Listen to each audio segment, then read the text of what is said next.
Let's pay homage to the Buddha, the fully enlightened one. Namo tassa bhagavato arahato samma sambuddhassa. Namo tassa bhagavato arahato samma sambuddhassa. Namo tassa Bhagavato Arahato Samma Sambuddhassa.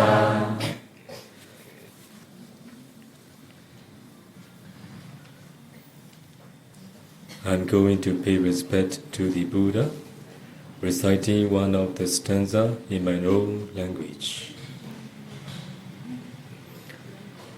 Buddha Bodhaya Diti Titanto Yo Dhammataya Sa Dhammataya Tanto Dhammantino Vadaranaya Sa Nibuddho Nibbanataya Tan Lokatrananami Lokatrano Lokatumma Ikosaya Tasu Pyato Mudo Yo nago Buddha naga miro yadiya sindi ato tachin yaswa pyadi Buddha thissali kuro rain to twin ti myenတော်မူပြီးဖြစ်၍ဘောဓာယစာချွတ်ထိုက်တာသူဘဘလူတို့ကိုတူထင်လင်းသိကြပါစေခြင်းကြိုးငါ၎င်းတန်တော်ကိုယ်တော်ကပင်ယင်ကြည်တော်မူပြီးဖြစ်၍ဓမ္မထာယစာချွတ်ထိုက်တာသူဘဘလူတို့ကိုတူမဲ့ယင်ကြည်ကြစေခြင်းငါ၎င်း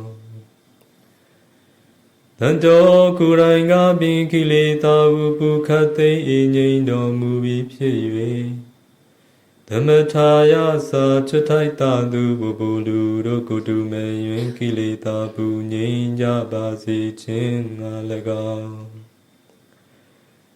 ဒိနောဝတန္တယာနဝံကရချံကိုကုသထုတ်ချောက်ကိုရောတိုင်းရောက်ပြီးဖြစ်၍သာလျင်ဒရဏာယစာကိုရောထတ်တူချွတ်ထိုက်သူတို့နေပူတာဝံမှာပဲကံတို့ကုသံထုတ်ချောက်ရောက်ကြပါစေခြင်းကြိုးငါ၎င်းနေဘူးတော်ကိလေသာပြိနိဗ္ဗာန်ဝင်ဆံယုတ်သိကိုရောတိုင်းအေးငြိမ်တော်မူပြီးဖြစ်၍နိဗ္ဗာနထာယစာကိုရောထတ်တူဝေနေလူတို့ဘုခတ်သိငြိမ်ကြပါစေခြင်းကြိုးငါ၎င်း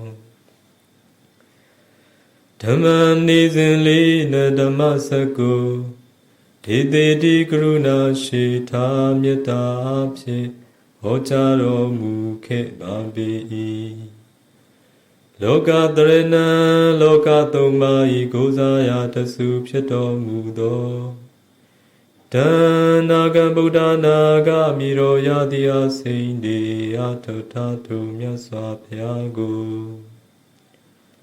နမေနမာမိကိုနှုတ်နှလုံးသုံးစုံပြောင်းပြောမံကိုလျှော့၍ကတော်မြတ်နိုးလက်ဆုံးမိုး၍ရှိခိုးဥညွတ်ပါ၏မြတ်စွာဘုရားမြတ်စွာဘုရား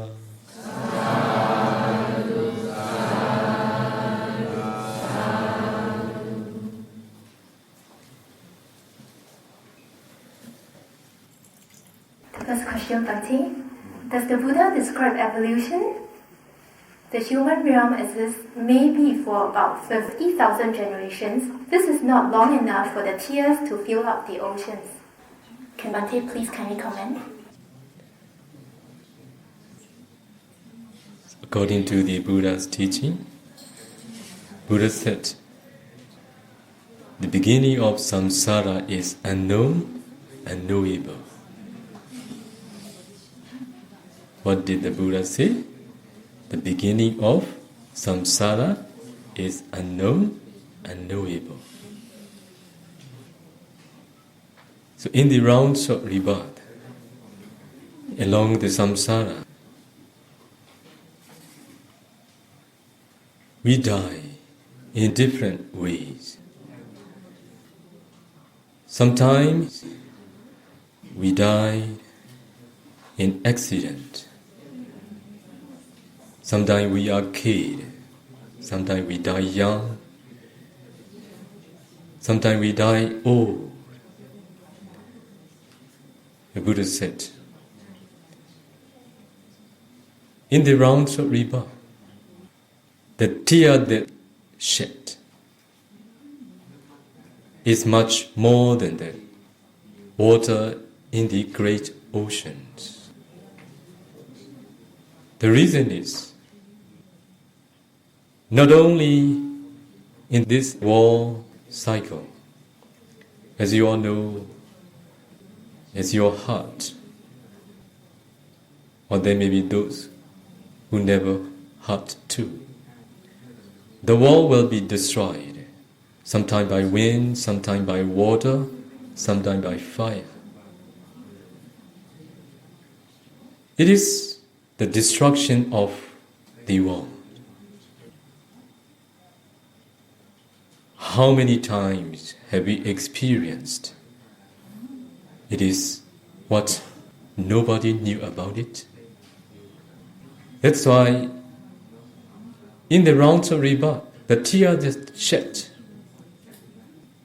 is much more than the water in the great oceans.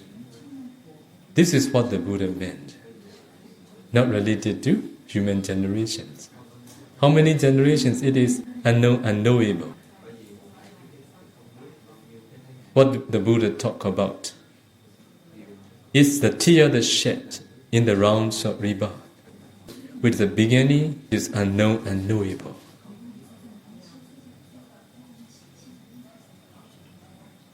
Why tears shed?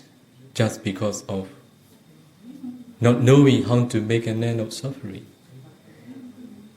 If you know how to make an end of suffering, no more tears. That's why if you know how to make an end of suffering, and if he engage practicing to make an end of suffering, it is to know and to see the Four Noble Truths. With the destruction of the defilements, or with the removing of the defilements, no more tears. Your tears will stop. So that's why we don't need to think about the generation. We must think about the samsara, which is unknown and knowable. Tear is much more than great oceans. The next question: how can we practice and apply non-self in our daily life when dealing with others? How do we practice non-self in our daily life, dealing with others? What is non-self? Can you explain to me? If you can explain to me, I will explain you. Do you know what is the meaning of non-self? The questioner, do you understand what is non-self?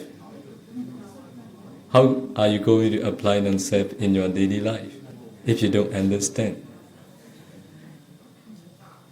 Yes, you may understand to a certain extent what is impermanence, what is suffering, and what is non-self. You know, nothing is permanent. Everything is impermanent. This is what you understand from the worldly point of view. Even from the conventional point of view, you see nothing which is permanent. Everything is impermanent. But that understanding is very superficial. Non-self, it is out of control. If you understand in a superficial way of the characteristics of impermanence, even though you know from the conventional point of view, in a superficial way on the characteristics of impermanence, you may not be able to understand the characteristics of non-self.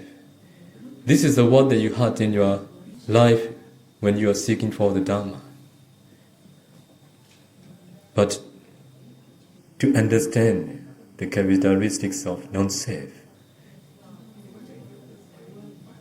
is what is impossible even for the Buddha to be Bodhisattva. Along the way, he fulfilled the Bharami. Have you ever heard the Bodhisattva, the Buddha to be renounced the world in many existences? 9 existences in which he ordained bhikkhu under the guidance of omniscient Buddha. Only 9 existences in the 4 incalculables and 100,000 eons. In many of other existences, he renounced the world. Sometimes he ordained hermit. He entered the forest. He practiced meditation. In the existence in which he renounced the world, not only he, many disciples follow him too. They practiced under the guidance of Bodhisattva, the Buddha to be. In most of the existences, the Buddha to be could practice concentration very deeply. Also, he could practice supernatural power. He could teach his disciples supernatural power too. In some existences, he could teach insight meditation to his disciples too. But he could not teach non-self. He could teach only impermanence and suffering. The reason is the ability to teach non-self characteristics is only of the omniscient Buddha, not of anybody. Now, we are teaching meditators to discern characteristics, function, manifestation, and approximate cause of ultimate mentality and materiality.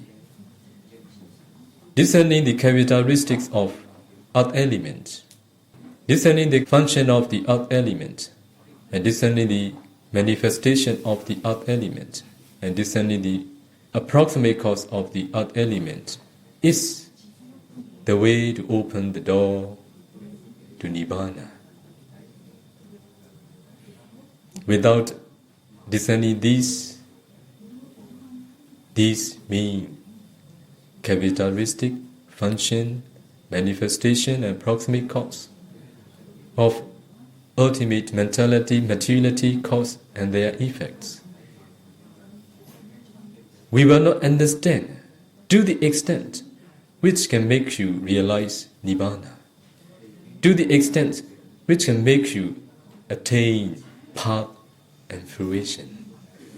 That's why to understand really, to understand deeply the characteristics of non-self is only after discerning characteristic, function, manifestation, approximate cause of all the ultimate truth. But if you want to apply in your daily life, you can do the way you understand. In a superficial way, or out of control. Okay? Out of control, but you must control. Out of control is just for the ultimate reality. If you don't control your conventional things, such as your defilements, such as your mind, such as your action, if you use non-self, out of control, I can't control my defilements. I can't guard my physical action and mental actions. Let it be as it is. Please don't do. Okay? So only when you understand the ultimate reality at that time you will know how to apply non-self characteristics as they really are. But please bring defilements under control, even though it is out of control. What type of person can then aspire to attain Samma Sambuddhi, to become a Samma Sambuddha? And what type of person can aspire to become their helper, probably the chief disciples? Do you want to be a Buddha? What type of person is suitable to be a Buddha? If you ask me this question, I want to ask you a question again. Do you want to be a Buddha?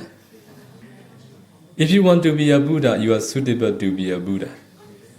But whether you can fulfill Bharami, perfections, for incalculable and 100,000 eons or not, it depends on you.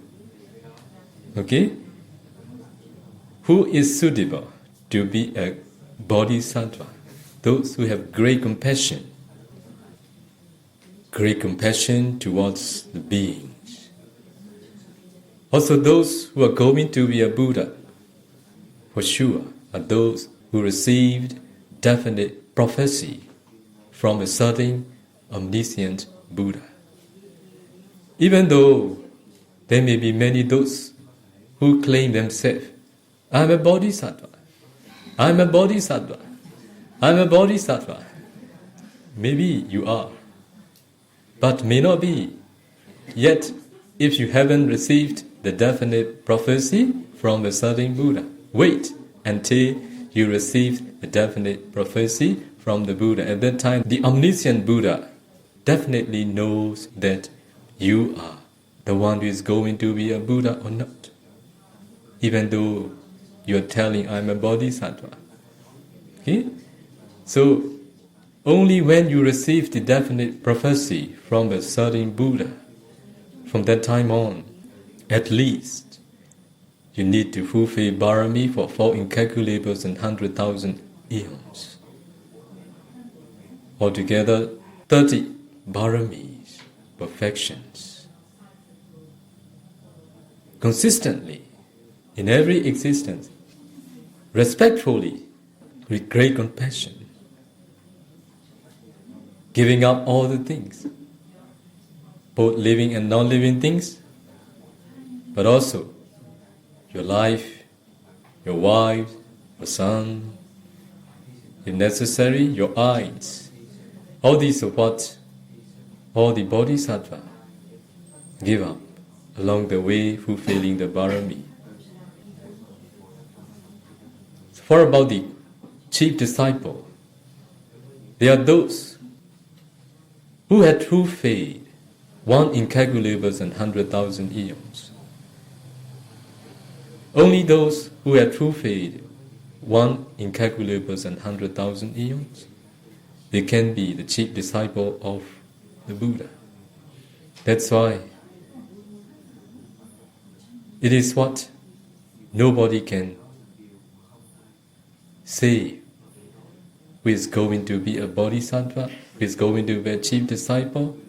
It depends on your aspiration, and it depends on your determination. It depends on your compassion. It depends on your motivation. Those chief disciples, the time they make an aspiration, because of seeing a chief disciple of a certain Buddha, at that time they are inspired by seeing the position and the quality of the chief disciple. They are inspired very much, so they make an aspiration to be a chief disciple, and they fulfill Bharami. If you get all these chances, you may be the Buddha or you may be chief disciple. I will be very happy, all of you, to be a Buddha. Thank you, Bhante. Those who practice with a sense of urgency and those who practice with greed are those who practice diligently. Their behaviors are very much similar. How can we distinguish them? Yes, their behavior are very much similar, but the essence are very much different. The one who practiced meditation diligently due to their sense of urgency, because they see the fault and the danger of sensuality that they enjoyed before. That's why they don't see the beauty of them. That's why their mind is very pure, very calm. They don't think much about sensuality. But those who are greedy, as they are so greedy, they may remember their ex-wife, their ex-husband, or their sons and daughters, or their girlfriends, their boyfriends, all together. And that they put too much effort to ignore them, and they encounter difficulty, as if they are practicing diligently, but they are with much dukkha. Okay? But those who practice meditation due to their sense of urgency, their mind is balanced. Also, they see the fault and the danger of sensuality, that their mind is not overwhelmed by the five hindrances. This is the reason why they could practice meditation well. That's why greed that forces you to practice and sense of urgency that drives you to engage practicing, these two very much similar in appearance, in the way they practice, but very much different in the essence. How should a meditator establish right view and a firm resolve on the path? Right view and firm resolve only after knowing and seeing the ultimate reality. At the time, you will develop right view. And you know that now I am on the path, because of seeing the true nature of the conditioned Dharma, which are arising and perishing rapidly. As the Buddha taught two Dharma, conditioned Dharma and unconditioned Dharma. Conditioned Dharma are Dharma where they are arising and perishing. Unconditioned Dharma is the Dharma where all ceases. For that reason, those who see the true nature of the conditioned Dharma which are arising and perishing rapidly all the time, whether past, whether present, whether future, whether near, whether far, whether gross, whether subtle, whether superior, whether inferior, all these are just arising and perishing rapidly all the time. So at the time, right view has been developed, firm resolve to continue meditation, to attain path and fruition, knowledge can be sustained by such practitioner. I want you to be such practitioner. We will try. How can we ascertain if conditions for our long-term ordination are mature and fulfilled? As I told you, it depends on how much and to which extent you know, you see the Dhamma. And your mind, point of view, your understanding on the Dhamma will help you to be in the conditions for your long-term ordination to be mature and fulfilled. It depends on sense of urgency too. If you have sense of urgency, your practicing will be developed due to your state of mind and due to your attitude. There are also some, those who haven't practiced meditation, but they could sustain their ordained life since they were young up to they die. Why? They are happy with the Dhamma, that they are studying, they are reading, they are teaching, they are sharing with others. That's why at least, if you know more the Dhamma, the teachings of the Buddha, deeply, even from the learning point of view. It will help you to sustain your ordained life. The more you know the Dharma, the more you understand it is very difficult even to observe precepts as a lay person. Don't you agree with me? Is it easy to observe precepts as a lay person? Whether you agree or whether you don't agree, I will share with you. There is one senior bhikkhu in this monastery who ordained earlier than me. Maybe, I think, nearly 10 years earlier than me, I think. Or 9 years, I think.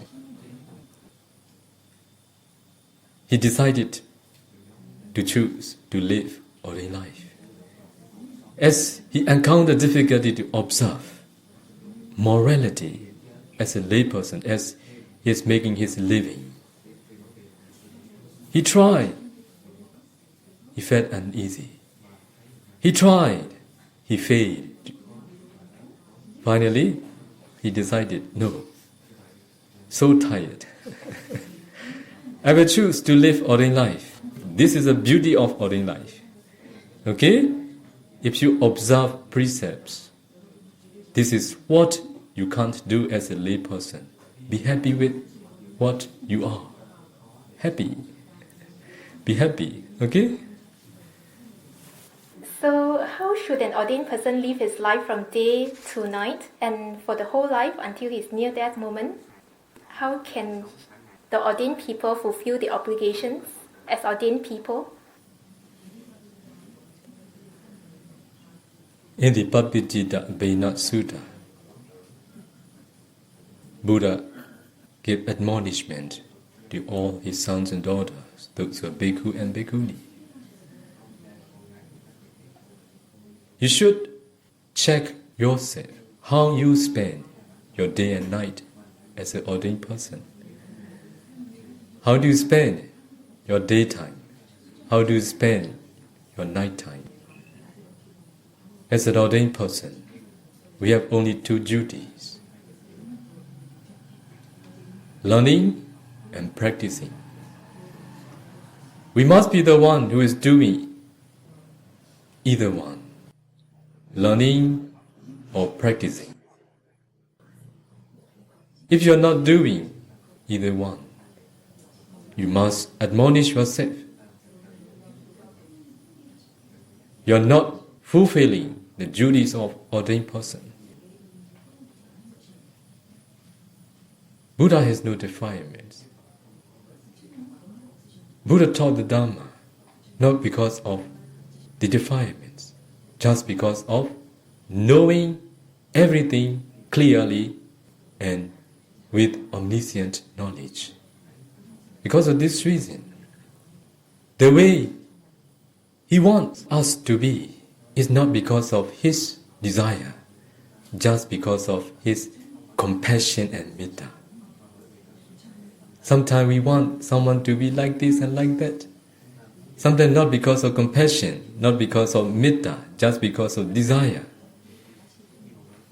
Completely different. Buddha laid down the rules. Buddha gave admonishment.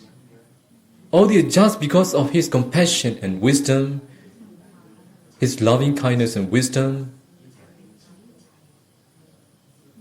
Every time his teaching is led by compassion and wisdom. That's why, with great compassion, seeing the dukkha and the danger and the suffering of all the beings, those whose eyes are covered up with ignorance, those who don't know the truth, those who don't know how to do for the good of oneself. So Buddha gave a guideline for those who don't know how to guide themselves. Buddha gave a guidance to protect all of you. But if you don't practice, Buddha can't protect you. Buddha is not a savior. Buddha is not your protector. Buddha is not your God.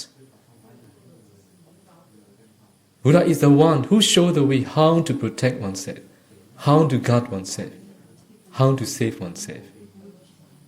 So if you don't listen, it's up to you. So the next question, could you please tell us the 10 kinds of attitudes that ordained people should keep in mind? Would this be similar to the 10 in the Pabajitena Sutta? Can Bhante just briefly mention them? Vivoniyami ijubhagadodi papejidena abena pachavakitapan. What does it mean? So there are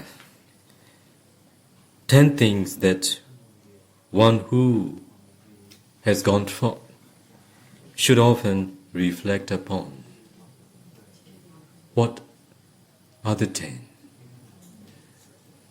The first one, Vivoniyami ijubhagadodi papejidena abena pachavakitapan.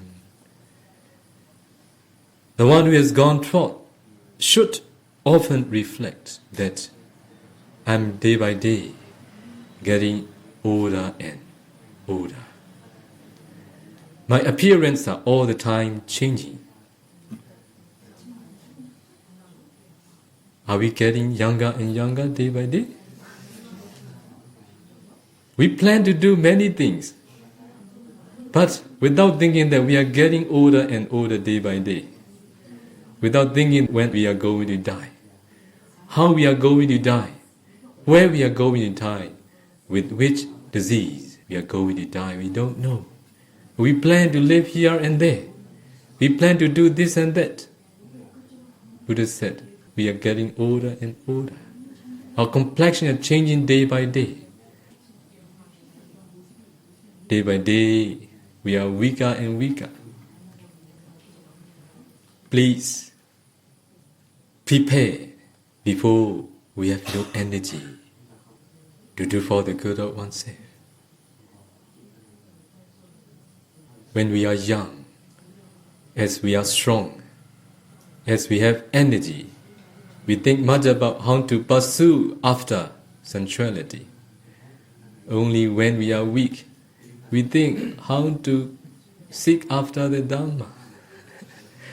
You're so weak, not suitable to seek for the Dhamma. That's why Buddha said, every day you should reflect. You're getting older and older. Your complexions are changing. Your appearance are changing. This is what Buddha wants us to reflect as we live ordained life. Even though those who live layman life also should reflect too. Should reflect often. I'm getting older and older. Very soon I'm going to die. Okay? So another one. Parapatipadami jivikati pabijitena abena pichavakitapan. What does the Buddha mean? One who has gone forth should often reflect. My living is dependent on others. Are you aware of it? As we live ordained life, as we are meditators, as we are yogis, we are dependent on others.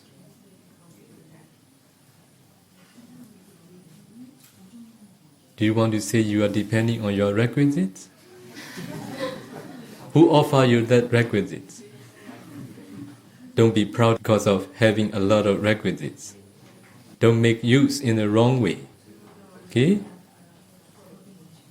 So if you are proud of having a lot of requisites, will make you fall to four states. Better, even though you have a lot of requisites, you should practice like you have nothing. Okay? Buddha established order of ordained persons, order of Sangha. It is to get the opportunity to engage practicing meditation. If we need to depend on our effort, if we need to depend on our money, what do you need to do? You need to make your living. You know how difficult for you to come here. You stop everything. Okay? But you have much worry. What will be my future if I stay here a long time? Because you have your future, remain life. For that reason, you think much about your future. If you are the one who can make a decision to live ordained life, due to understanding the importance of seeking the Dharma, spending life as an ordained person, you will see how great the establishment of the order of Sangha by the Buddha. Buddha taught the Dharma, which is very beautiful at the beginning, very beautiful at the middle, very beautiful at the end. Because of hearing it, those who want to do for the good of themselves, they seek the opportunity to support the ordained persons. They know that it is very great to support to those who are practicing Sila. Why do lay devotees support those who are practicing Sila? Because of the teachings of the Buddha. That's why understanding the benefit of offering, supporting to the ordained persons, those who live ordained life, practicing morality, practicing concentration, and practicing insight. There appear those who want to support to the sasana, the teachings of the Buddha and the order of ordained person. For that reason, we depend on the lay supporters. If we have this understanding, if we reflect this every day, we fed. Lay supporters are very great to all of us. True? And then you will consider how to pay back the gratitude, at least practicing your morality. This is the only way to pay the gratitude back. There is no any other way. Also, the understanding to sustain your goodness will arise in you.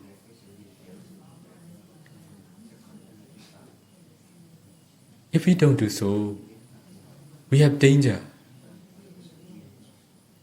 Buddha taught the Dhamma to lay devotee. How great the benefit of supporting the ordained person, those who are practicing morality. Lay devotee, they support us, believing that these are those who are practicing morality. They offer for those who are pure in morality, not to those who are unvirtuous. So if you are not virtuous, you have danger. That's why you need to reflect every day. My living is dependent on others. Who are others? You know. So this is second thing that we need to reflect. Another one. Anyo mi akapo karaniyo di papijite na abinan pachawakitapan.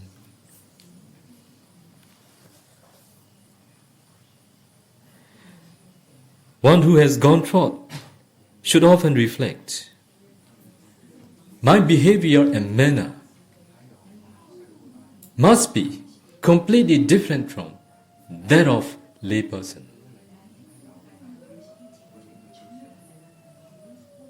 You need to reflect often. My behavior and manner must be completely different from that of layperson. not to behave like a layman, not to behave like a layperson. Ordained person must behave like ordained person. Otherwise, those who see ordained person, those who don't practice in a way ordained person should practice, what do they feel?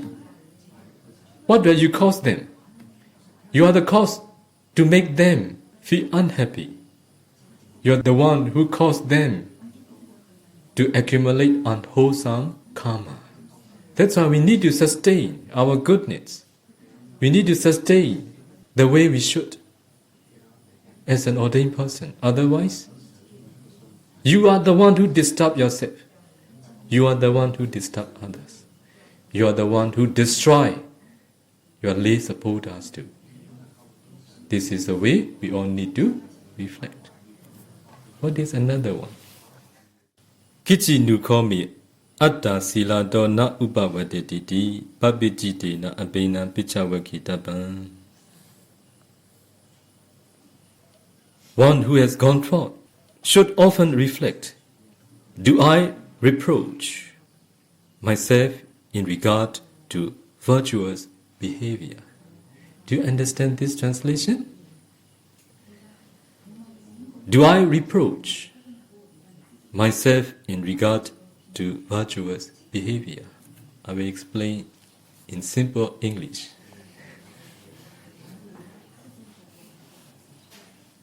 But I don't mean that you don't understand. Only for those whose English are not as good as native speakers. So Buddha wants us to reflect our virtue every day. Am I the one who is practicing morality of ordained person? For Sialis, you need to practice 10 precepts. Buddha wants all of you to reflect whether you break your precepts, killing, stealing, telling lies. So these are what we all need to reflect. If we don't reflect what happened, we are heedless. We will do heedlessly. We will do many wrong actions. That's why we should reflect. If we are reflecting often, every day, we become mindful. We try to observe what we need to as an ordained person. Another one. Kichi nukoman anuvecha venyu sa brahmachari Sayadaw U Revata babijite na abenan pachawakitapan. One who has gone forth should often reflect, do my wise fellow monks, having investigated, reproach me in regard to virtuous behavior? Very important too. Be aware of oneself. Be aware of the view of our fellow bhikkhus towards us. If they have doubt in the regard of virtue, at the time we will be heedful. If we notice, or if we reflect whether my fellow bhikkhus, having investigated, do they reproach me in regard to virtuous behavior? If any of your fellow bhikkhus, if he reproach you, why did you do this? Why did you do that at that time? You got the opportunity to reflect oneself.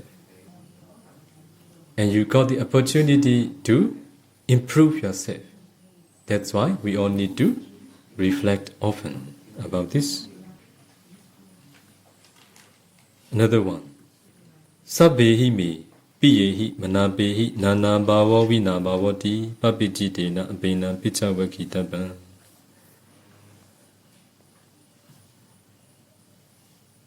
One who has gone forth should often reflect, I must be parted and separated from everyone and everything dear and agreeable to me. So some, they miss their parents. They miss their beloved ones. We should reflect. We must be parted and separated from everyone and everything dear and agreeable to us.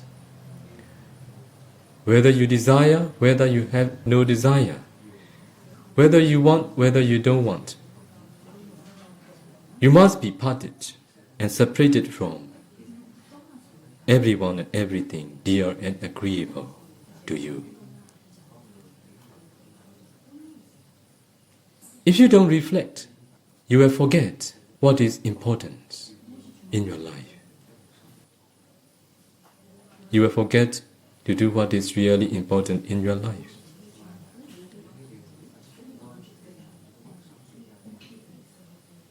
Also, because of reflecting in this way, understanding arises in you that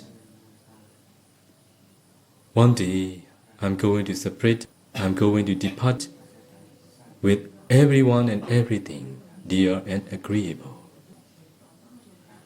Only if we do repeatedly at that time, our understanding will become firm, and then we will engage practicing what can be protection for you.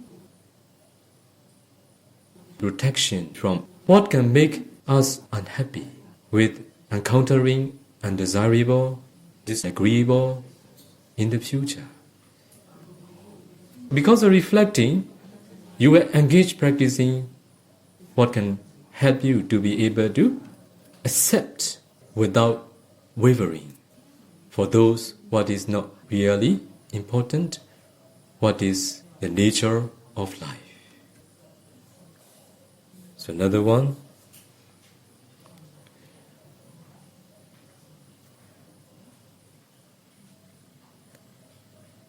Kama sakomi kama dayedo kama yoni kama bandu kama pati sarano yang kaman krisami kalyananwa pabakanwa tassa dayedo bhavisami ti papijite na abena pichavaki tapan.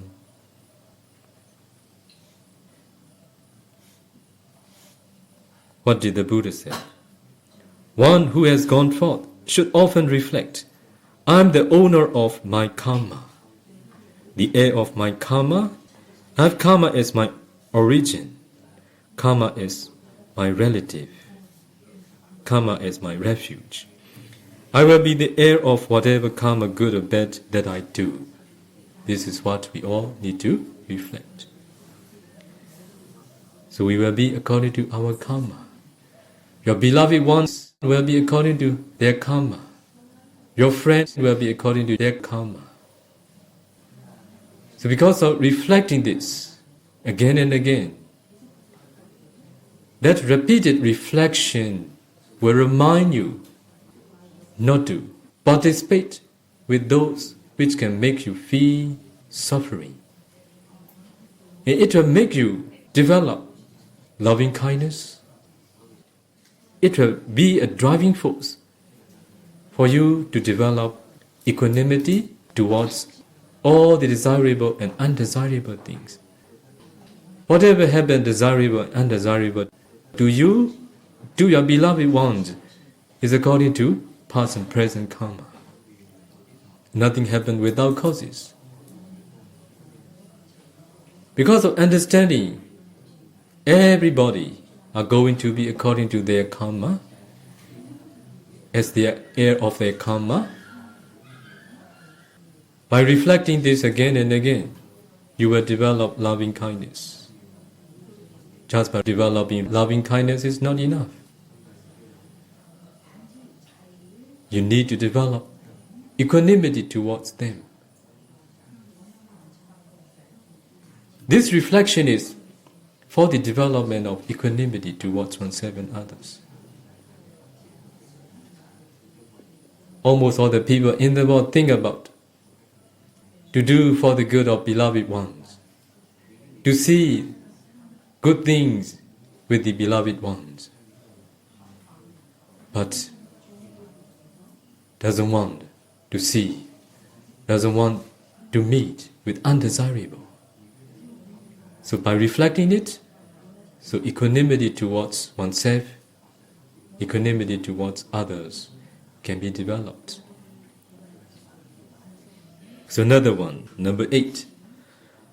One who has gone forth should often reflect, how am I spending my nights and days? This is what I have already explained. Number 9.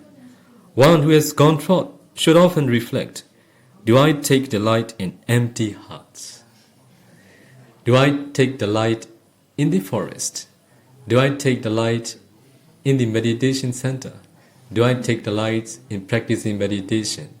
Do I take delight in speaking? Do I take delight in sleeping? Do I take delight in cooking? Okay? You must ask. Okay? If you don't reflect it, you will do what the Buddha don't want you to do. Number 10. One who has gone forth should often reflect, have I attained my superhuman distinction in knowledge and vision worthy of the noble ones, so that in my last days, when I am questioned by my fellow monks, I will not be embarrassed. The one who gone forth should often reflect, have I attained any superhuman distinction in knowledge and vision worthy of the noble ones? This is what we all need to reflect. Have I attained something special?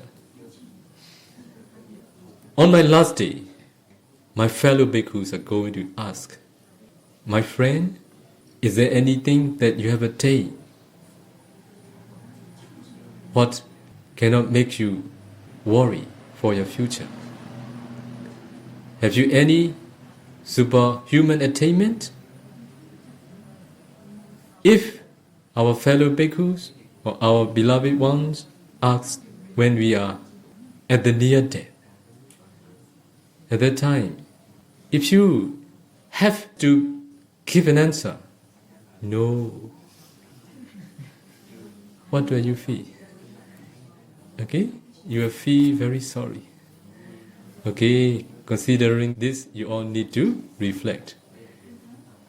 Have I attained any superhuman distinction in knowledge and vision worthy of the noble ones, so that in my last days, when I am questioned by my fellow monks, I will not be embarrassed. Okay? Good enough, I think. Already too long. Thank you, Bante. So one of them is delighting in empty hearts, that is delighting in solitude.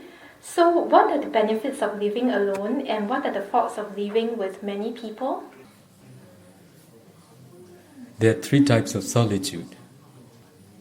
Kaya viveka, physical solitude; Citta viveka, mental solitude; and Upadhi viveka, the solitude that we achieve when we attain superhuman knowledge, superhuman attainment, path and fruition.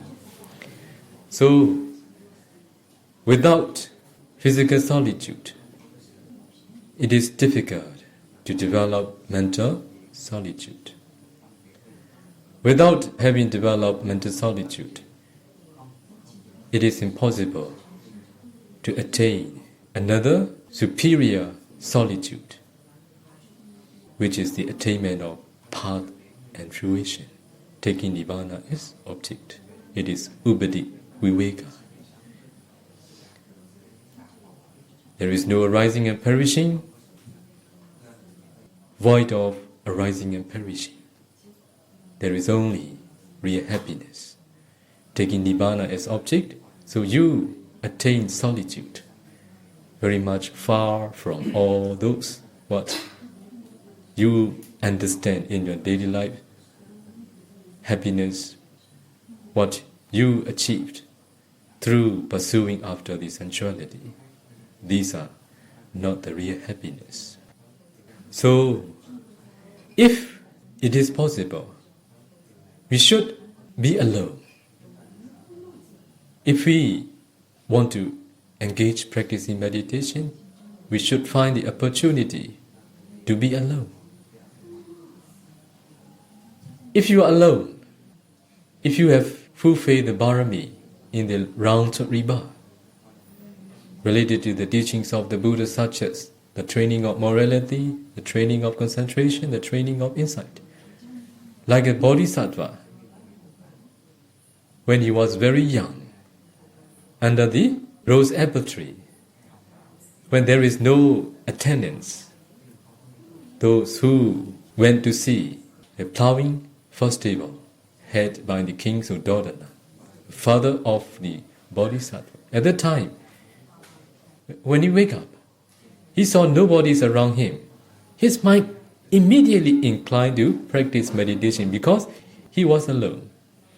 Those who love the Dharma, if they got the opportunity to be alone, they practice meditation. This is for their happiness. But for sure, it is not easy to be alone. So, the most important thing is to develop mental solitude. Even though we are with others, we all need to train not to get involved with all those what is not important and necessary for you. As we know, all the people in the world are doing many unnecessary things. All the meditators here in Pa'ap, they are also doing many unnecessary things. That's why they have many involvement. They have a lot of participating. How can you develop mental solitude? If you have no mental solitude, you can't develop one-pointed mind on one object. Citta viveka is the attainment of absorption concentration. Okay? At that time, your mind is not overwhelmed. Your mind is away from five hindrances. At that time, your mind is pure. Your mind is one-pointed mind. At that time, you attain the mental solitude. Okay? So, because of this reason, when you develop mental solitude, as the Buddha said, the one who is concentrated, the one who develops one-pointed mind, the one who develops mental solitude is the one who is going to know, going to see the Dhamma as they really are, and they are going to attain Upati Viveka, Nibbana as the object which is the real happiness. This is the final solitude. Pertaining to solitude, there are a few related questions. One of them is, if your friend is someone who will get you involved in a lot of unnecessary things, should you then stay away from that person? Yes.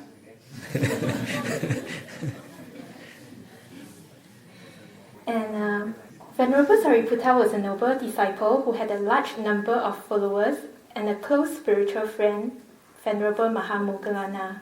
He was well known as a friendly and humble person. At the same time, he was also praised by the Buddha as having the quality of being secluded. What is the balancing point of having many companions and yet still be able to maintain seclusion as an ordained person? And the Buddha established the Bhikkhu Sangha to enable people from different parts of the world to practice the Dharma together and to support one another. In my own personal experience, when many people from different places come together, it is difficult for them to get along harmoniously, as each person has his own undesirable habits. Most people are reluctant to be tolerant and forgiving. Thus, they resort to being secluded. Perhaps seclusion is beneficial for the meditation practice, but this attitude has caused the minds of meditators to harden and to be cold, selfish, disunited, and reluctant to help and care for others. I feel that many meditators have a warped and contorted mind. Can Bhante please kindly enlighten us on the way to live in a community and in seclusion? Why the Venerable Sariputta can do for the good of many. Why he can develop seclusion even though he has a lot of companions? Just because of having no defilements. This is the main reason. He do for the good of many, not with defilements. His mind is not defiled by the defilements. He has no involvement. What is involvement? Just because of defilements. He has this act, helping, no disturbing. Nobody can disturb him too, because of having no defilements. So powerful. That's why, if you can help people, your fellow bhikkhus, with pure heart, accepting all their goodness and all their weakness too. Okay? Only then you can help them. Also, everybody should emphasize how to help each other with pure heart. Not to disturb anybody. Please consider all the time. Whatever I'm going to do, it is just to help. If I am the one who have no ability to help others, I will not do. If I'm not skillful to do for the good of others also, please don't do anything. If you do, you will disturb yourself, you will disturb others too. Also, all of us need to train not to expect any help from anybody. This is important. Oh, he's selfish. He didn't do anything for me. Don't do like this. Why? We all need to know our limit. We all need to know to which extent we should get involved with others. Are you getting involved? Why? We all have defilement. We all have our limit. We can't go beyond. If we go beyond, we encounter difficulty. But I want to say you, if you encounter difficulty because of going beyond, at that time, please stop speaking, telling, doing anything at that time. Stop. Keep quiet. Because it is beyond your limit. Otherwise, you will explode. Okay? Understand? Okay. Yes, thank you. Then, when we show metta towards others, whether they are of the same or opposite gender, others may be attached to us and cause certain level of disturbance in our daily life. So, Bhante, how can we show metta without arousing attachment by other people? Yeah, we must be wise. We must be wise in helping others. Helping is very good. But to be able to do for the good of others, we need to choose the right word. We need to show the right expression. We need to show the right action. Appearance, behavior, mental behavior, physical behavior, your facial action, all these are very important. If you just give a hand without expecting anything, just you know that this is the time I need to give a hand to him. Someone who really want to do for the good of others, and those who are skillful in doing for the good of others, and those who always consider, is there anybody instead who can help him, who can help her? He observes first. Why? There may be those who are suitable to help him or her, better than we can do. If you don't see anybody, to the extent what you can, you should try at that time. If many, I want to help him, what happened? You always argue each other. Okay? So that's why this is also one thing you all need to consider. If someone is going to help, please be happy. Okay? You also want to help. She also want to help. You will quarrel. Okay? That's why doing for the good of others also what we all need to understand, the limit and the scale and the time and condition and to which we are going to help. And also you need to know your mind attitude too. Sometimes if you want the receiver know how much you care, and you cause problem. Okay, you cause problem. You don't know how to help. Don't show how much you care. It is not helping, it is showing attachment. It is not the way to do. It disturbs you, it disturbs the receiver too. Receiver will afraid to receive your help. He will run away. Okay? But Bante, if one is very skillful in helping and the receiver is very much attached to you, then how do you deal with it? It is the fault of that receiver. Okay? Should stop. Should stop, otherwise you will disturb him or her. Okay? The receiver should stop. Yeah, no. The one who is helping should stop helping. Should stop. Otherwise, because we all need to understand the scale and the maturity of individual receiver too. You also need to understand your limit and your maturity too. Otherwise, both will encounter difficulty. Okay? There will be explosion. Understand? Okay, related to metta, Bante, as a female, is it alright to send metta to you? You said that we should send metta to people of the same sex, but I send metta to myself, my family, and then to Bante, wishing, may my Bante be well and happy and finally attain Nibbana. Is this okay, or should I stop doing this? No need to stop.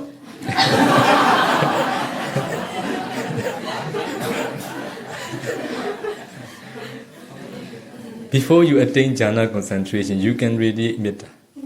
Okay? To people of a different sex. Yeah. What I mean, just general. Okay, just general. But when you attain jhana concentration, at that time, please stop radiating metta to the different gender. At that time, because of concentration, it will cause problem. Okay? Concentrated mind can make you see things as they really are. And it will cause you, okay, encounter problem. Okay? Now read the Visuddhimagga. Yeah, the questioner asks, why does Visuddhimagga have different metta instruction from that of the Buddha, who said that we can send metta to all beings regardless of sex? It is for unspecified and specified being at that time. All the female, all the male, in general, because it is what the Buddha understands clearly. That's why Buddha protect us. Okay? Also, if you're going to radiate metta towards any different gender, you also need to check your mind. Okay? You need to know your attitude. You need to know your mindset. You need to know your inclination. If it is not safe, please don't do. Okay? If it is safe, okay. Because it is general. Okay? So, related to this, Vinaya is said to be the life of the Buddha Sasana. When we Sialays need to communicate with a bhikkhu, how should we treat him in order to protect this Vinaya and to protect ourselves too? How should we conduct ourselves in our bodily, verbal and mental actions? As I have explained all of you, how to help each other, I think it includes in my answer. Does Buddhism encourage Buddhists or ordained people to donate their body organs when they die? Is there any example in the Buddha's time?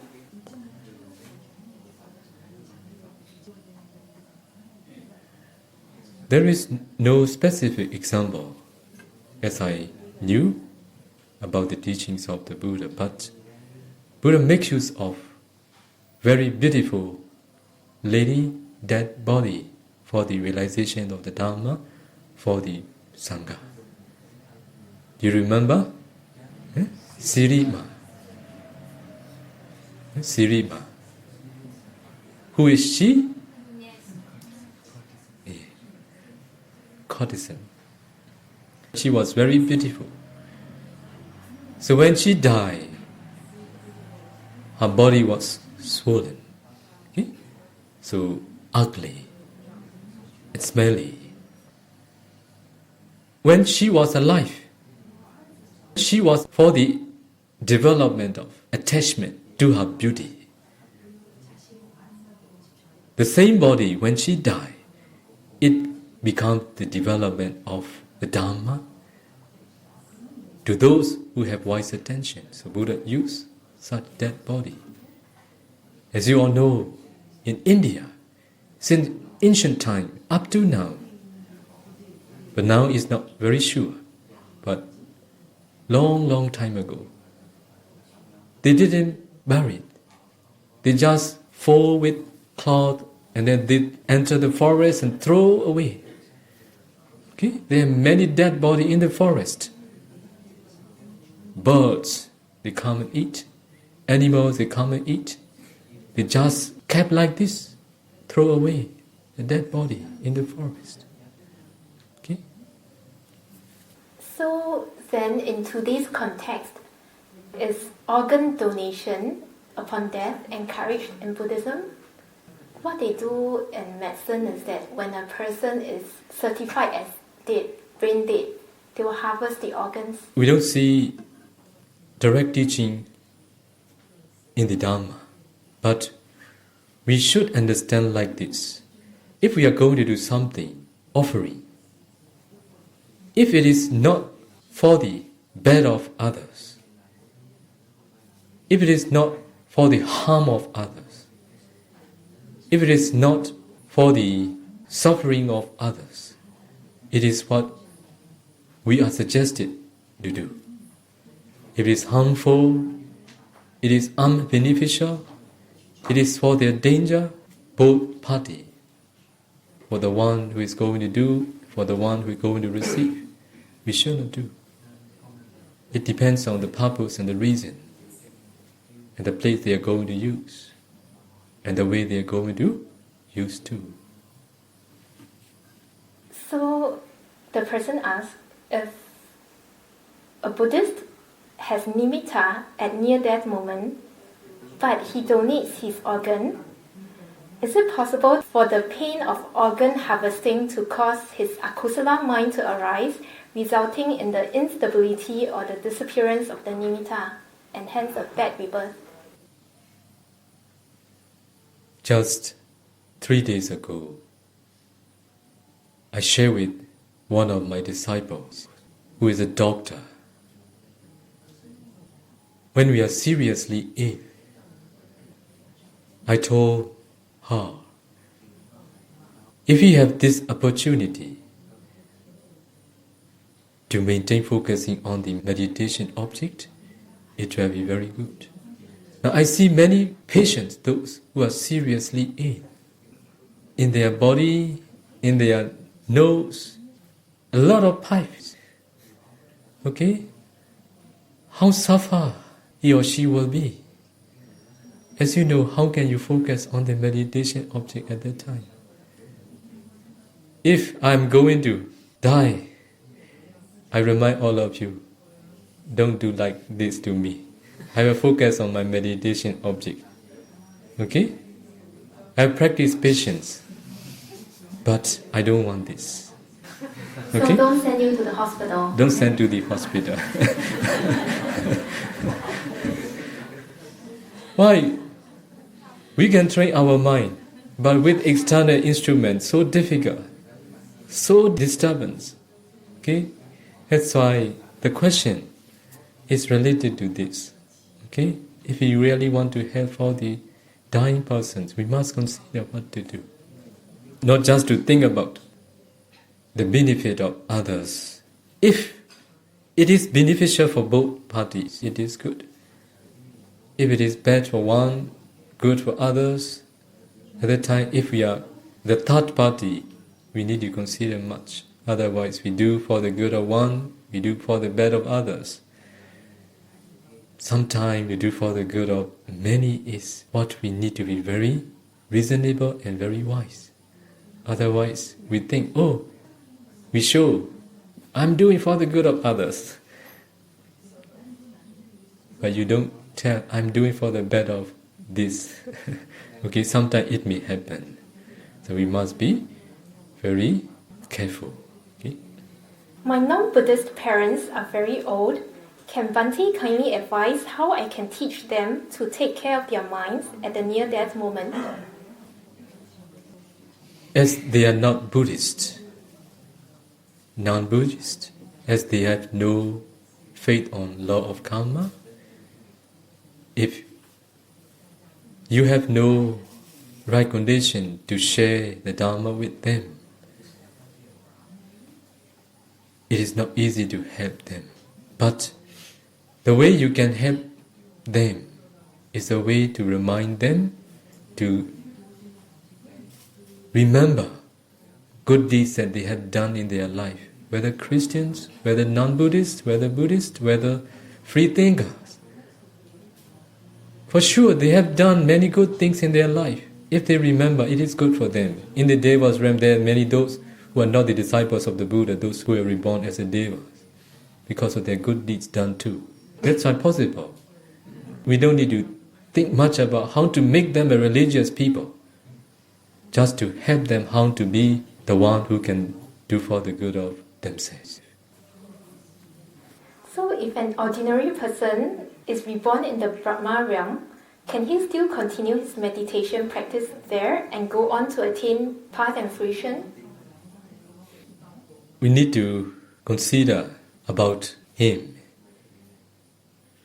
To be able to reborn in the Brahma realm is to practice jhana, absorption, concentration, and to practice mastery of the absorption, concentration, and to sustain up to the near-death time. Only such yogis, such persons are going to be reborn in the Brahma realm. And as a human, the time he practiced meditation, or the time she practiced meditation, to which extent he or she had realized the Dhamma. If he or she is the one who had penetrated ultimate mentality, materiality, causes and their effects, and the one who knows how to practice insight meditation, contemplating impermanent suffering, non-self on the conditional Dhamma, to a certain extent. Yes, if he or she is going to be reborn in the Brahma realm, he knows how to practice insight meditation there. He can rely on his practice, what he had done as a human. If he is not the one who practiced insight meditation, the time he is a human, if he is going to be reborn in the Brahma realm, mostly he spent his lifetime entering the jhana, concentration. Fortunately, as their lifespan is very, very long, they're going to meet with another future Buddha. If they are mindful, if they are heedful, they're going to see the Buddha, and they're going to listen to the Dhamma, and they're going to penetrate the Dhamma too. Possible. So similarly, to be reborn in the Arupa realm, you need also Arupa jhana. Yes. I heard that if a person is reborn in the Arupa realm, he will not be able to meet the Buddha nor hear the Dhamma, so it is not good to be reborn there. As a Puthujjana, it is bad to be reborn there. Okay? If someone are going to be reborn in the Arupa Brahma realm after attaining path and fruition when they were humans, it is fine. They can continue practice insight meditation for the higher attainment by themselves. Even in Arupa realm? Yes, possible. As a Puthujjana, if they are going to be reborn in the Arupa Brahma realm, like the two teachers who the Bodhisattva approached the time he renounced the world, who taught him 7 attainments and 8 attainments. They choose to practice mastery for the arupa jhana, immaterial jhana, thinking that this is the best and superior one. And they died and they took rebirth in the arupa Brahma realm. When the Bodhisattva attained full enlightenment, at that time, he seek for to whom he should teach the Dhamma. The first persons who appear in the mind of the Buddha is these two teachers. They are very great, they are very honest, they are very humble, they are very wise. If I'm going to teach the Dhamma, they're going to realize the Dhamma very soon and quickly. The Buddha finally knew that they took rebirth in the arupa Brahma realm, and Buddha uttered great loss. Great loss. Because they have no eyes, there is no materiality, there is no body, there is only mentality there. That's why they have no ears to hear the Dhamma. They have no eyes to see the Buddha. That's why they lost a great opportunity. So, Bhante, for one who has mastery in arupa jhanas, can he choose not to be reborn in arupa realm? Yeah, possible. Bhante, is it possible for a male and a female to be together in multiple lives in a relationship? Do you want?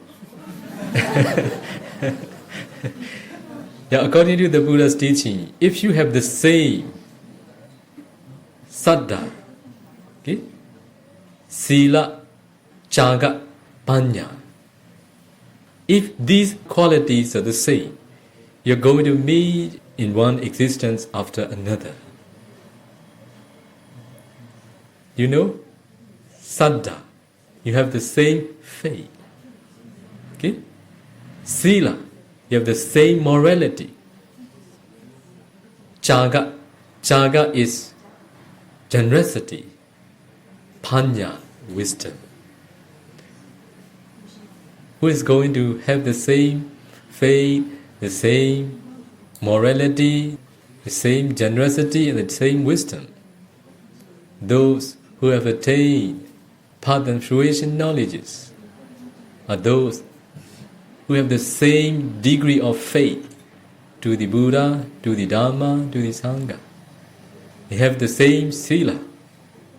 They will never break 5 precepts. They have the same generosity. If the wife is going to offer, the husband will not stop. If the husband is going to offer to the Buddha, to the Sangha, the wife will not stop. They have the same wisdom. They can enter fruition anytime they want. If they want to meet again and again, they can meet. Not more than 7 existences. Bhante, may I know what's the cause for the start of the appearance of the order of Sialays in Myanmar? During the Buddha's time, there were only summonaries and not Sialays. Yes. According to the researchers, those who do research about the appearing of Sialay in Myanmar, in the Theravada tradition, in the year Sasana era, 500, no more bhikkhuni in the Theravada tradition. So in the Ceylon, in Sri Lanka, so when Brahmana Tesa, their group, rebels, so because of them, the sasana in the Sri Lanka declined. In the commentary of Mahabharinibbana Sutta, there it is explained. At that time, only 12 number of bhikkhuni survived when the Brahmana Tesa rebelled against the government at that time. So many other places, when they talk about the bhikkhuni, with many fellow bhikkhuni, they stay here, they stay there. At that time, they survive. But It is so difficult at that time. There is no supporters. That's why in the Theravada tradition, it is said, in the Sasana era, 500, at that time, no more Theravada Bhikkhuni. So there is different dynasty in our country. Pure dynasty. You know Bagan? So Pure dynasty is before Bagan. Bagan dynasty. And after that, Inward dynasty. Started from the Inward dynasty, there appear Siali. It is Myanmar era. Myanmar era 762, Siali started. It is what they have recorded. Okay. What is the equivalent in the Common Era? Now, Sasana era is 2577. So Myanmar era is 1375. Okay? So please make.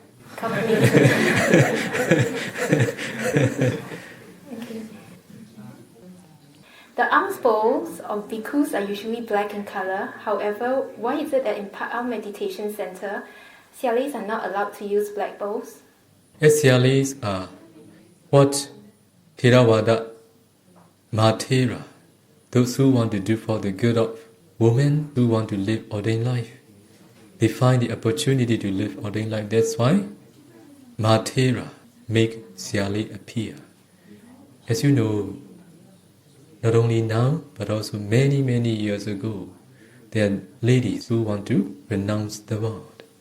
They want to practice meditation, they want to live with the Dharma, they want to spend their lifetime seeking for the Dharma.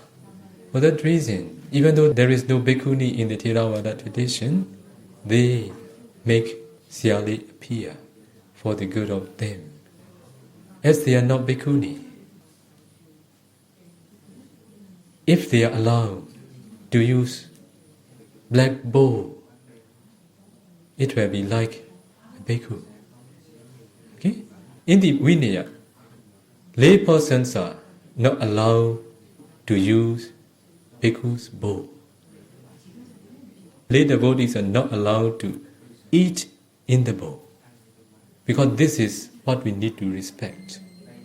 That's why Siali, I don't think they are low status. High and low, it depends on your point of view. But they didn't get the opportunity to ordain the way the Buddha wants us to ordain. Also, we all need to study the teachings of the Buddha way. How should we ordain to be ordained person? We need sima. We need proper sangha. Okay? And we need proper recitation. We need proper formula, Pali formula, not with any other languages. If there is no proper sima, if there is no proper sangha, if there is no proper formula, if there is no proper pronunciation, we will not be bhikkhu, bhikkhuni. So bhikkhuni must be ordained in both parties. First in the bhikkhuni, second in the bhikkhuni. Okay? That's why Siali are those who didn't get this opportunity. That's why should we allow them to use bowl the way bhikkhus use what the Buddha allowed us? No. That's why. Then are Sialis allowed to ride on motorcycles, especially when travelling from lower to upper monastery? Very often while going to the upper monastery, this Siali is offered a ride, but she's not sure whether it is proper or not. Bhikkhus, those who stay in Pa'al, they are not allowed to ride the motorcycle. But as a pillion rider at the back? Yes, two. Those who come, newly come, as you know, not many years ago, just few years ago, in our country, bhikkhus start. They sit behind as a pillion rider. Okay? So, It is also what our Myanmar bhikkhu didn't do for a long time, but only just a few years ago they started. So those who are going to stay here, even though at that time they come with the motorcycle as a pillion rider, after that we remind them, don't use motorcycle. Okay? Why? The purpose of establishing the order of Sangha is to do for the good of later Buddhas. To make those who have no faith, Buddha laid down the rules. To make those who have no faith to have faith. Those who have faith on the Buddha, Dharma and Sangha, to increase faith on the Buddha, Dharma and Sangha. Because of this, their misbehavior, it will cause those who have faith not to have faith. It will be for the declining of the teachings of the Buddha. It is for the disappearing of the Buddha's teaching from this country, from this world. That's why if it is possible, please don't take easy. Please walk. It is better. Or take the lorry. Okay, so pertaining to Vinaya still, ordained people can have money in their accounts and buy things they like through kapiyas. The money in their accounts is for their personal use. Then, are they not just like lay people who have money just without kapiya? Why does the Vinaya prohibit monks from touching or asking for money directly? Who has the account? Who has the account? Bhikkhus are not allowed to have account. But one thing happened in this monastery. Maybe the questioner misunderstand the usage. Here, one of the foreigner bhikkhus informed me about this. The lady in the office, they ask when the bhikkhus needs requisites, what is your account number?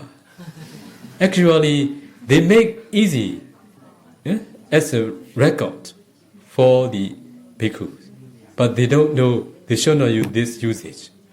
So the one who informed me about it suggested me to change. So I have told them to change. Now I told them, please use ID number. Okay? Actually, lay devotee had offered, because they can't remember individual bhikkhu's name. Very difficult, because they make record of the name appear in the passport, not the bhikkhu ordained name.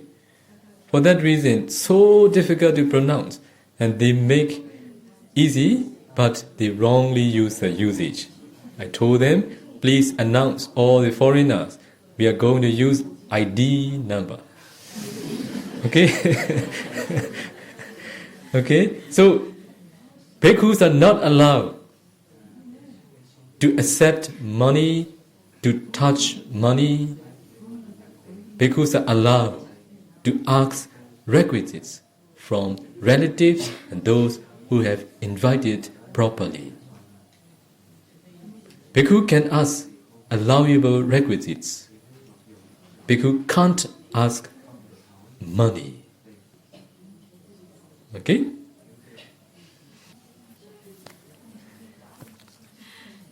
Why did the Buddha prohibit monks from getting gold or silver, but it is possible for them to get dana of land property which cost more?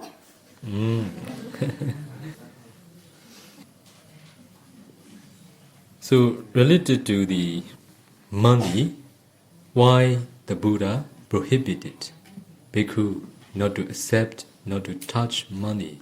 Related to it, I need to share with all of you a little bit more.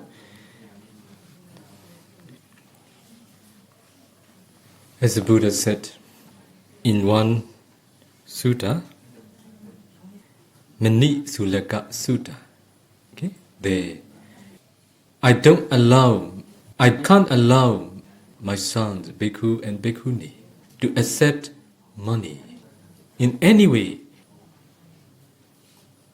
If money is allowable, all the sensuality are allowable too. Okay? Who can possess sensuality? Who had money? If bhikkhus are allowed to use money, they will be like laymen. Whatever they want to do, they will do. Buddha is very wise. Buddha allowed to ask allowable requisites from lay supporters.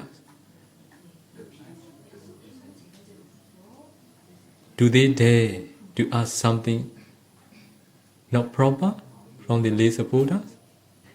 Cannot. They dare not do. Okay? But if they can do by themselves, who knows? They will do whatever they want. Okay? This is the danger. That's why if money are allowable, sensualities are allowable too. That's why if we see the benefit of the rules that the Buddha laid down, we will be very happy. Beautiful is the training of morality. So great. If you understand more and more, you will love practicing more and more. Okay? So, Bhante, another question pertaining to this. One bhikkhuni asked someone in the monastery to buy something, for example, fruits for her, and she herself offered to the Sangha. Is this in accordance to the Vinaya? As I understand, for food that is not offered by a lay person, if a bhikkhu or bhikkhuni touches it, the food becomes unallowable, ahosi. It depends on tradition. Okay?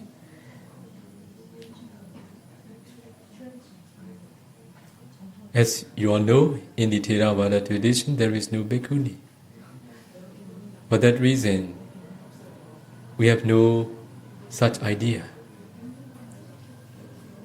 If we are the same tradition, we will consider about this. Okay? Okay, then another question. It says, if a bhikkhu buys food and asks the lay person to offer him every day, or asks the lay person to cook and offer him every day, is this allowable? Is this according to Vinaya? He buys? Yeah, that's how it's worded. Oh, The bhikkhu buys food. unallowable.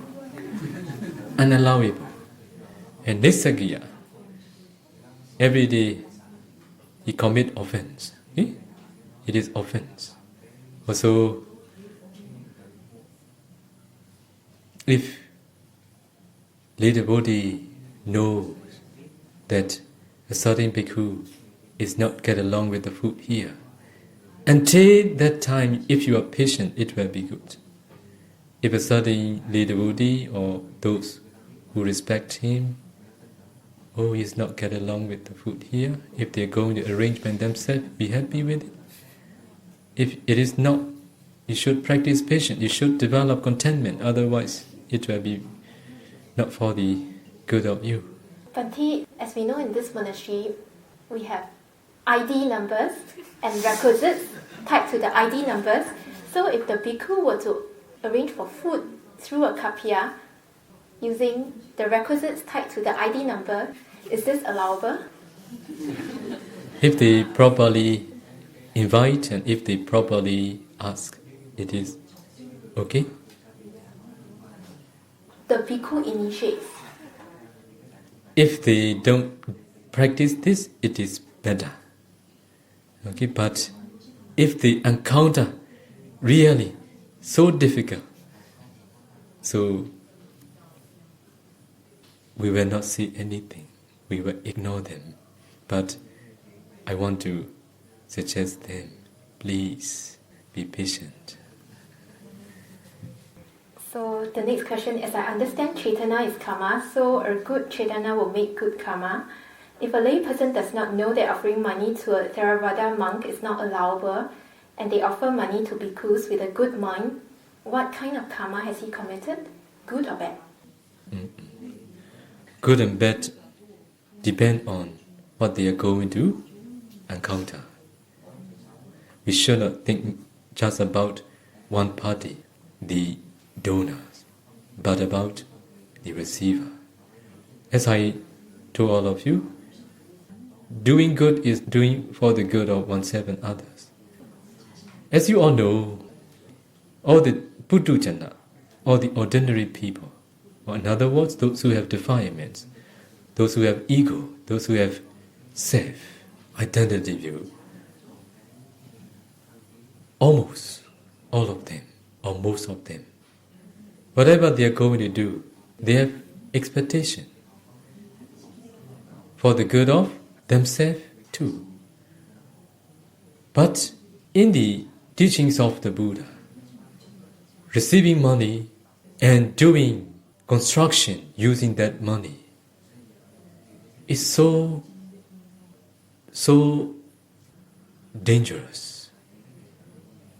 It is unallowable bidding for all the bhikkhu in the world. There is no way to make allowable. For that reason, if they practice in such kuti, if they dwell for the rest of their life, knowing that they have done this, they can cheat others, they can't cheat themselves. There is no bhikkhus who don't know that Buddha didn't allow them to accept money. They have doubt. Also, they felt guilty for what they have done. This is the danger. So lay devotee, if we think much about their cetana, what is their cetana? To do for the bed of bhikkhus? Not. Just because of not knowing how to provide bhikkhu sangha.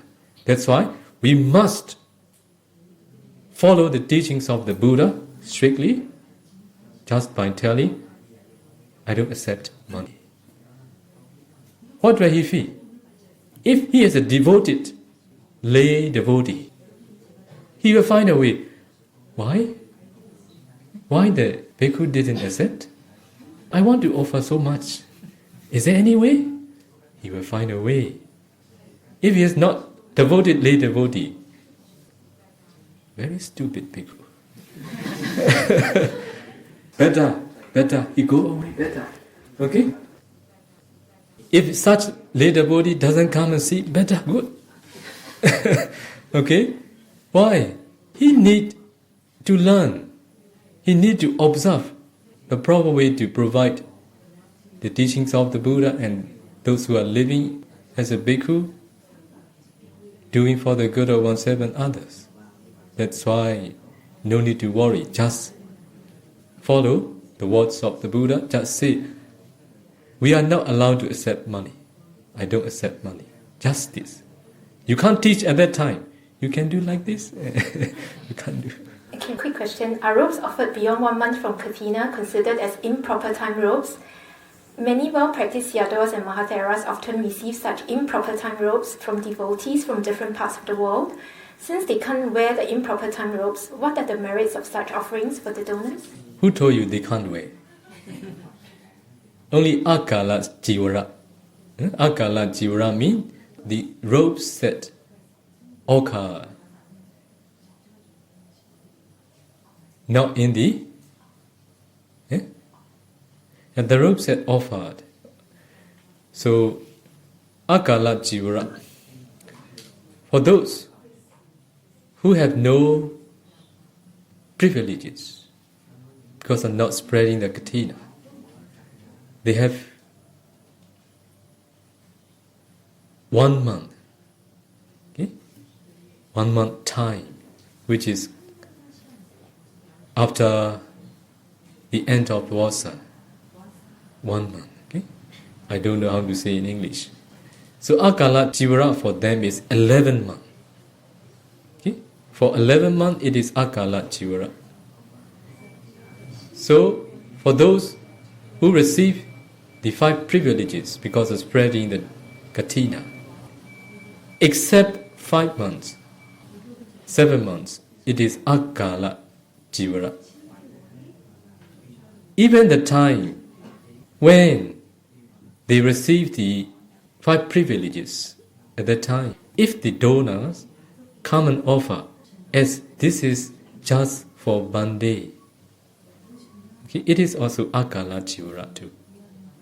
Only if they say Sangasa Dema, it becomes the Chivara, the robes for all the Sangha. Okay? Also, those who spend Vasa in the monastery, not for those who come later. But if they offer, not as a Sangika, in times of Katina, all the robes are what we can offer to all the bhikkhu, those who spend Vasa time, or those who come later too. Okay? So a bhikkhu can wear Akala Chivara? This is what they can wear. Okay? Okay. Toby. Toby, 8:19 already. Okay. So, just very short last one, which I should have asked at the beginning of the Q&A. Bhante, can you please briefly explain the meaning of the chant that you gave? Please read in my Dhamma book, Bearers of the Burden? or in the Awakened Old. Okay? Please read there. So, Bhante, thank you very much for your time.